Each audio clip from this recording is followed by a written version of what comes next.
Assalamualaikum. Kali ini kami akan menceritakan kisah-kisah karomah dari Habib Soleh Tanggul. Habib Soleh bin Muhsin Al-Hamid adalah seorang wali Allah yang juga dikenal dengan nama Habib Soleh Tanggul. Berasal dari Hadramaut dan pertama kali melakukan dakwahnya ke Indonesia sekitar tahun 1921 Masehi. Dan menetap di daerah Tanggul, Jember, Jawa Timur. Nama Habib Soleh kian terkenal dan harum. Kisah-kisah yang menuturkan karomah beliau tak terhitung. Tetapi perlu dicatat, karomah hanyalah suatu indikasi kewalian seseorang. Kelebihan itu dapat dicapai setelah melalui proses panjang yaitu pelaksanaan ajaran Islam secara kafah. Dan itu dilakukan secara konsekuen dan terus-menerus, istiqomah, sampai dikatakan bahwa istiqomah itu lebih mulia dari 1000 karomah. Tengok saja komitmen Habib terhadap nilai-nilai keislaman, termasuk kepeduliannya terhadap fakir miskin, janda dan anak yatim, menjadi juru damai ketika ada perselisihan. Beliau dikenal karena akhlak mulianya. Tidak pernah menyakiti hati orang lain. Bahkan berusaha menyenangkan hati mereka, sampai-sampai dikenal tidak pernah menolak permintaan orang. Siapapun yang bertamu akan dijamu sebaik mungkin.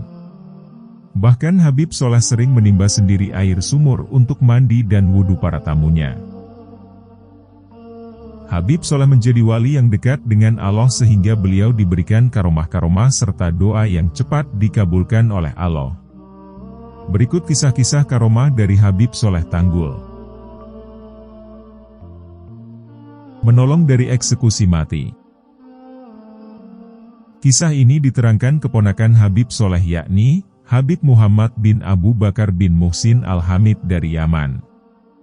Dahulu ketika haji, Habib Muhammad bertemu Habib Soleh di Jeddah, Arab Saudi. Di sana Habib Soleh ditanya dari mana mendapatkan sholawat mansub. Kemudian beliau menjelaskan asal-usul sholawat tersebut. Sebelum berangkat haji, Habib Soleh kedatangan tamu perempuan beserta keluarganya meminta bantuan terhadap masalah besar yang dia alami. Hal itu terjadi karena Habib Soleh dikenal banyak masyarakat dapat membantu atas berbagai masalah yang orang alami. Permasalahan tamu kali ini sangat serius, saking seriusnya hampir seluruh keluarga tamu tersebut datang untuk meminta bantuan dari Habib Soleh. Di sana salah satu perempuan menceritakan bahwa suaminya yang tidak bersalah mendapat fitnah tuduhan membunuh seseorang. Putusan sidang sudah menetapkan hukuman, yakni hukuman mati. Tanggal eksekusinya pun sudah ditetapkan. Mendengar cerita tersebut, Habib Soleh pun iba. Dan akan berusaha semaksimal mungkin meminta pertolongan kepada Allah. Untuk selanjutnya tinggal dari pihak pemerintah yang memutuskan. Karena Habib Soleh tidak memiliki kuasa khusus terhadap pemerintah. Akan tetapi perempuan tersebut tetap memohon-mohon hingga memegangi kaki Habib Soleh, dan tidak berhenti memohon sampai mendapat kepastian nasib dari suaminya tersebut. Karena dipaksa terus-menerus, Habib Soleh kemudian memohon doa kepada Allah. Tiba-tiba Habib Soleh mengalami kehilangan kesadaran sejenak atau tidak sadar. Setelah sadar, Habib Soleh heran melihat para tamu sudah dalam keadaan bahagia dan lega. Kemudian para tamu tersebut akhirnya pulang.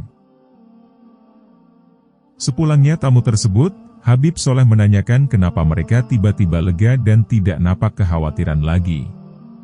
Salah satu keluarga Habib Soleh yang menyaksikan kejadian tadi menjelaskan, bahwa tadi Habib Soleh memberikan jaminan bahwa permasalahan yang mereka hadapi akan beres dalam waktu dekat.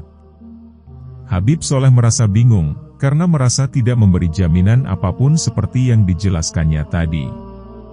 Dalam kondisi tersebut, Habib Soleh merasa khawatir bila mana ucapan tanpa sadarnya tadi bisa dimintai pertanggungjawaban jika salah.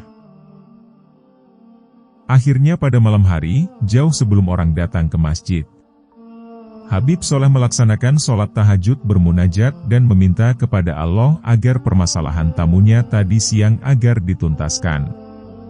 Sehingga suami dari tamunya dapat bebas dari tuduhan tersebut.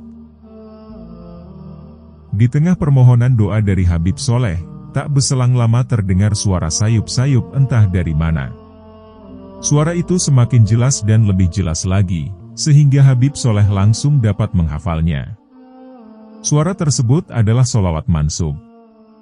Bersamaan datangnya sholawat tadi, seketika perasaan Habib Soleh menjadi lega dari beban yang tadi dia alami sebelumnya. Bacaan sholawat mansub yang baru didapat Habib Soleh kemudian dibacanya terus hingga hampir siang. Akhirnya dengan izin Allah, sebelum sholat duhur, datanglah keluarga yang kemarin meminta tolong Habib Soleh. Kali ini mereka bersama sosok pria suami dari tamu perempuan. Sang istri menjelaskan bahwa sang suami dapat bebas, setelah secara mengejutkan sosok pelaku pembunuh sebenarnya akhirnya mengaku dan menyerahkan diri. Habib Soleh merasa lega dan para tamu tersebut mengucapkan banyak terima kasih kepada Habib Soleh. Selepas kejadian tersebut, Habib Soleh sering membaca amalan sholawat mansub. Mencari bolpoin yang hilang. Ada seorang jenderal yang konon pernah mendapat hadiah pulpen dari Presiden Amerika Serikat D. Eisenhower. Kisah ini dialami salah satu ajudan dari seorang jenderal. Suatu hari ketika melewati pasar, ajudan tersebut mengalami kecopetan. Beberapa barang yang dibawanya hilang. Yang lebih parahnya lagi, di dalamnya terdapat bolpoin kesayangan sang jenderal. Bolpoin itu bukan bolpoin sembarangan karena merupakan hadiah dari mantan Presiden Amerika Serikat Dwight David Eisenhower. Dengan kondisi yang ada, sang ajudan kalang kabut kehilangan barang yang sangat dicintai oleh sang jenderal. Ajudan tersebut takut sang jenderal akan marah dan menghukumnya. Setelah mencari-cari dan tidak menemukan, sehingga disarankan oleh seorang kenalannya agar minta tolong ke Habib Soleh. Sampai di sana, Habib Soleh menyuruhnya mencari ke pasar Tanggul. Sekalipun aneh dituruti saja, dan ternyata bolpoin itu tidak ditemukan. Habib menyuruh balik ke pasar untuk mencari, lagi-lagi tidak ditemukan untuk kesekian kalinya. Karena memaksa, Habib masuk ke dalam kamarnya, dan tak lama kemudian keluar dengan menjulurkan sebuah bolpoin. "Apa seperti ini bolpoin itu?" tanya Habib Soleh. Sang ajudan tertegun, karena ternyata itulah bolpoin sang jenderal yang dibawa pencopet. Sembuhkan wabah penyakit, Madebluk. Dikisahkan oleh Habib Ahmad bin Ali bin Abdurrahman As-Segaf saat memberi ceramah kepada jamaah pengajian beliau. Kisah ini tentang karomah seorang wali besar Al-Qutub Al-Habib Soleh bin Muhsin Al-Hamid Tanggul Jember. Atau lebih dikenal dengan julukan Habib Soleh Tanggul dalam mengatasi wabah penyakit di masanya. Habib Soleh Tanggul sangat terkenal dengan kemustajaban doanya yang secepat kilat menyambar. Pada masa Habib Soleh Tanggul masih hidup, pernah terjadi satu wabah penyakit yang mematikan tersebar luas di masyarakat. Wabah penyakit itu dikenal dengan nama yang unik, yaitu wabah Madebluk. Namanya diambil dari salah satu penderitanya. Konon, wabah Madebluk itu lebih mengerikan daripada virus corona. Jika seorang korban terkena wabah penyakit itu di pagi hari, maka di sore harinya orang itu akan meninggal dunia. Masyarakat yang merasa resah terhadap wabah penyakit itu pun mendatangi Habib Soleh Tanggul untuk meminta air serta didoakan kesembuhan. Berkat doa dan karomah Habib Soleh Tanggul, banyaklah para warga masyarakat yang sembuh dengan izin Allah Ta'ala. Semakin hari semakin banyaklah orang-orang yang berdatangan meminta keberkahan doa Habib Soleh. Bahkan ada rombongan yang datang menggunakan truk besar. Lantaran banyaknya masyarakat dari desa lain yang berdatangan meminta air dan doa kesembuhan, membuat Habib Soleh Tanggul kerepotan. Habib Soleh bertanya, "Apakah di desa kalian ada danau?" Mereka menjawab, "Ada, wahai Habib." Lantas kemudian Habib Soleh memberikan selembar kertas yang digulung-gulungkan. Habib Soleh mengisyaratkan agar kertas yang digulung itu dilempar ke danau yang ada di desa tersebut. Dengan demikian warga desa tidak perlu lagi datang meminta air dan doa kesembuhan kepada Habib. Mereka cukup meminum air di sungai atau danau tersebut. Perintah itu pun dilaksanakan warga desa dengan penuh keyakinan. Dengan izin Allah, alhamdulillah tak berapa lama wabah penyakit di desa itu sirna. Sehingga tak ada lagi warga desa yang sakit akibat wabah penyakit Madebluk tersebut. Ada salah seorang aparat desa yang tidak terlalu yakin terhadap karomah Habib Saleh Tanggul pun meminta agar gulungan tulisan yang pernah dilemparkan ke danau itu dicari lagi. Akhirnya, gulungan tulisan tersebut ditemukan dan dibuka.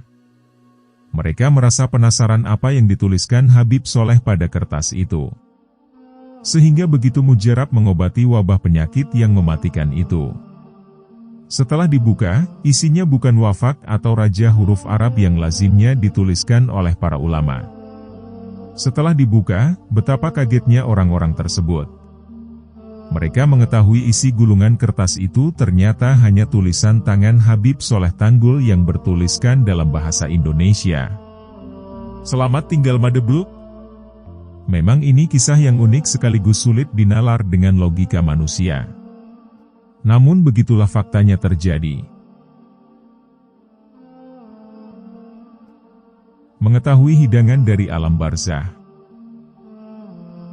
Diceritakan, Habib Saleh Tanggul memberi kabar ingin berkunjung kepada Habib Muhammad bin Ali Al-Habsyi Kuitang.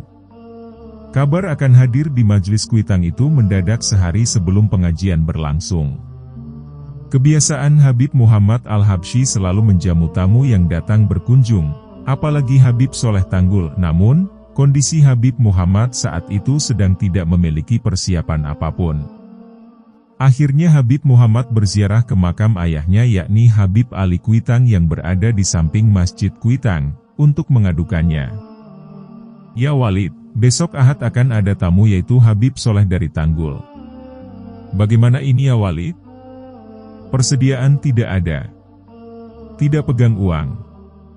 Tolong bantu ya Walid biar Allah mudahkan, untuk memuliakan tetamu. Ya Walid, kata Habib Muhammad. Setelah itu Al-Habib Muhammad pulang untuk istirahat tidur siang. Setelah Habib Muhammad terbangun ada tamu yang sudah menunggunya. Tamu itu adalah murid dari ayahnya yang tinggal di Tanah Abang.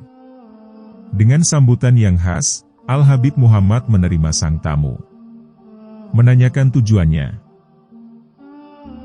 Maaf ya Habib, ganggu istirahatnya. Ini saya antar kambing dari rumah buat Habib, jawab tamu tersebut. Habib Muhammad sejenak tercengang dan mengutarakan pada tamunya karena tahu kondisinya. Sambil mengikat kambing di pekarangan tamu itu berkata, "Ini yang suruh abahnya Habib.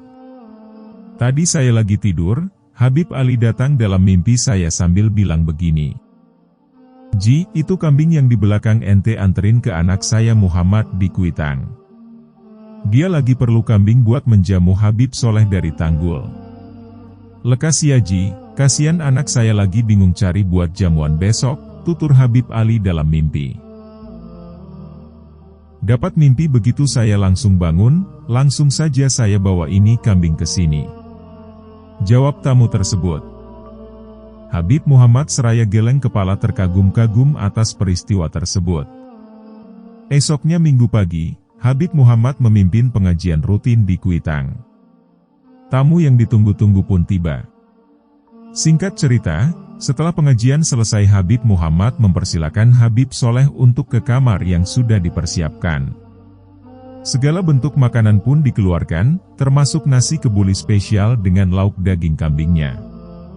Sebelum memakannya, Habib Saleh bertanya kepada Habib Muhammad sambil memegang daging kambing yang sudah digoreng. "Ya Habib Muhammad, dari mana ini?